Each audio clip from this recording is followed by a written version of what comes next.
Friends, మీరు every month 5000 SIP చేస్తున్నారా లేదా చేద్దాం అనుకుంటున్నారా? అయితే నేను ఈ వీడియో మీకోసమే చేస్తున్నాను. ఎందుకంటే 5000 మీరు ఎలా డివైడ్ చేసి ఎలా ఇన్వెస్ట్ చేయాలనేది ఈ వీడియో అయితే వెంటనే లైక్ చేయండి. మీ ఫ్రెండ్స్ అందరికీ మాత్రం షేర్ చేయడం మర్చిపోదు గైస్. ఫస్ట్ వచ్చేసి మ్యూచువల్ ఫండ్ అనమాట. మ్యూచువల్ ఫండ్లో ఒక లార్జ్ క్యాప్ తీసుకుని అందులో మీరు ఎవ్రీ మంత్ 1500 అయితే ఎస్ఐపి చేయాలి. ఇందులో రిస్క్ అయితే మీకు మీడియంగా ఉంటుంది. అలాగే రిటర్న్స్ కూడా 10 to 12% వచ్చే అవకాశాలు అయితే ఉన్నాయి. అండ్ సెకండ్ వన్ వచ్చేసి ఒక ఇండెక్స్ ఫండ్ తీసుకోవాలన్నమాట. ఇండెక్స్ ఫండ్లో ఎవ్రీ మంత్ ₹1000 మీరు ఎస్ఐపి చేసినట్లయితే ఇందులో మీకు రిస్క్ అనేది లోలో ఉంటుంది. రిటర్న్స్ కూడా 9 to 11% వచ్చే అవకాశం అయితే ఉంటుంది.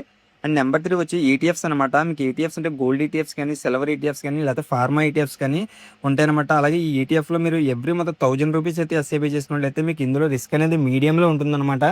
అలాగే మీకు రిటర్న్స్ కూడా 8 to 10% వచ్చే అవకాశాలు అయితే ఉంటాయి.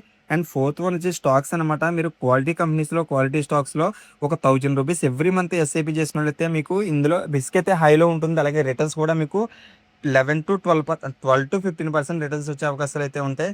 అండ్ నెంబర్ 5 వచ్చి ఇది సేఫ్ ఆప్షన్ అనమాట. మీరు లిక్విడ్ డెట్ ఫండ్స్తో ఎవ్రీ మంత్ 500 అయితే ఎస్ఐపి చేయాలి. ఇది రిస్క్ అయితే చాలా తక్కువ ఉంటుంది. అలాగే రిటర్న్స్ కూడా 6 to 7% అయితే వచ్చే అవకాశాలు ఉన్నాయి. ఇలాగ మీరు 5000 ఇలా డివైడ్ చేసుకుని ఇలా ఇన్వెస్ట్ చేసుకున్నట్లయితే మీకు 10 to 12 yearsలో బెస్ట్ రిటర్న్స్ అయితే వస్తాయి. మీరు ఇన్వెస్ట్ చేసిన 6 lakhs అయితే మీకు 12 to 15 lakhs వరకు మీకు రిటర్న్స్ వచ్చే అవకాశాలు అయితే ఉంటాయి. మీరు పేషెన్స్గా 12 years దీన్ని హోల్డ్ చేసుకున్నట్లయితే దీని కాంపౌండింగ్ మ్యాజిక్ అనేది మీకు ఎలా ఉంటుందో తర్వాత తెలుస్తుంది. ఓకేనా గైస్, ఎటువంటి ఫైనాన్షియల్ కంటెంట్ కోసం మన ఛానల్ అయితే వెంటనే సబ్స్క్రైబ్ చేయండి.